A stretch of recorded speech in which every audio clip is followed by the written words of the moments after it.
Aquarius workshop, understanding the duality between ruler and slave. I start with a quote with Password Lecture 95 with the title Self-Alienation, the Way Back to the Real Self. And the quote is as follows. When self-alienation occurs, others affect you according to your own problems. You do not experience them in their reality. Needless to say, you cannot possibly communicate this condition, and such communication is often essential for eliminating an outer problem. In a cross way, a person may experience others as potential enemies or slaves, as he himself is alternately the one or the other. End of quote from Password Lecture 95. Trapped in duality, we are alienated from our true self and emotionally immature. An immature person greedily demands exclusive love, wants to possess the other, and either wants to dominate them or feels emotionally enslaved to their beloved. The other is manipulated through either submissiveness or aggression. Love is either craved or oversaturated. The beloved is either idealized or rejected. The immature relationship is subject to the negative pleasure of either hurting or being hurt. The desire to give and receive love and the desire for rulership are inevitably in conflict.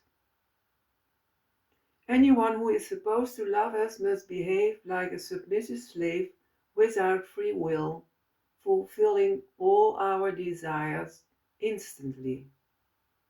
We want to possess and control the other completely. Hence our fear that loving others means possession, submission, and martyrdom.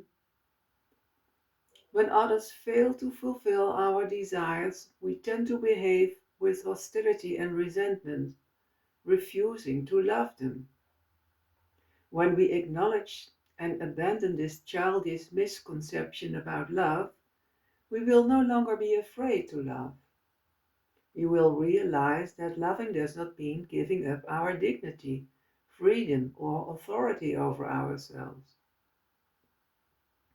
We will then be able to love without unspoken demands and expectations.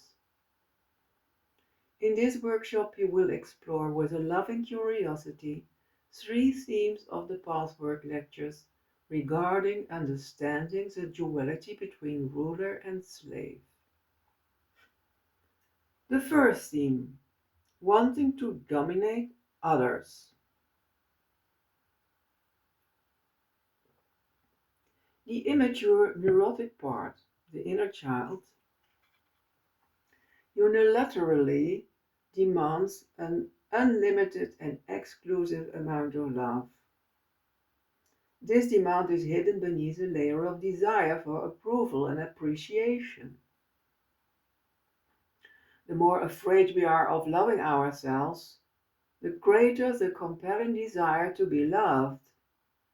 Using this compelling demand for love, we try to control and dominate others by playing the boss, by wanting power, and by manipulating others. The next quote stems from Password Lecture 58.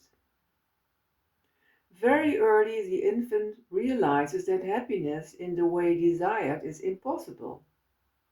The child feels dependent on a cruel world which denies him what he thinks he needs and could have if the world were less cruel. If you think it through logically, you will find that this primitive and distorted concept of happiness actually amounts to a desire for omnipotent rulership, unquestioned obedience by the surrounding world, End of quote from Password Lecture 58. The second theme, selling your soul as a slave. When someone's love and acceptance are very important to us, we act like a submissive slave and sell our soul. The inner child fears rejection and believes that submission is the only way to get its way. Simultaneously, we convince ourselves that submission is true love. We believe in the illusion that we are being selfless when we submit. We fail to see that we are manipulating others into adoring us. We are blind to these unhealthy motives and to the compelling demand for love that underlies our submissive attitude. The next quote stems from Password Lecture 72.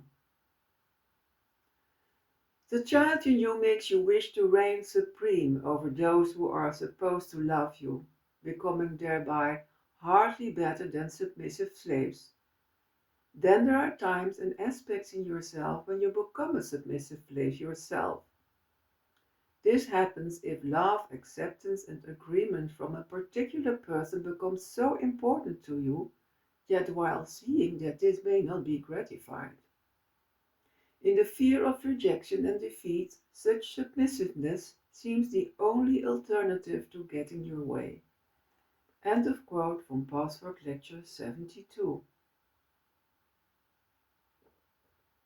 The third theme, being free and letting go, merges duality.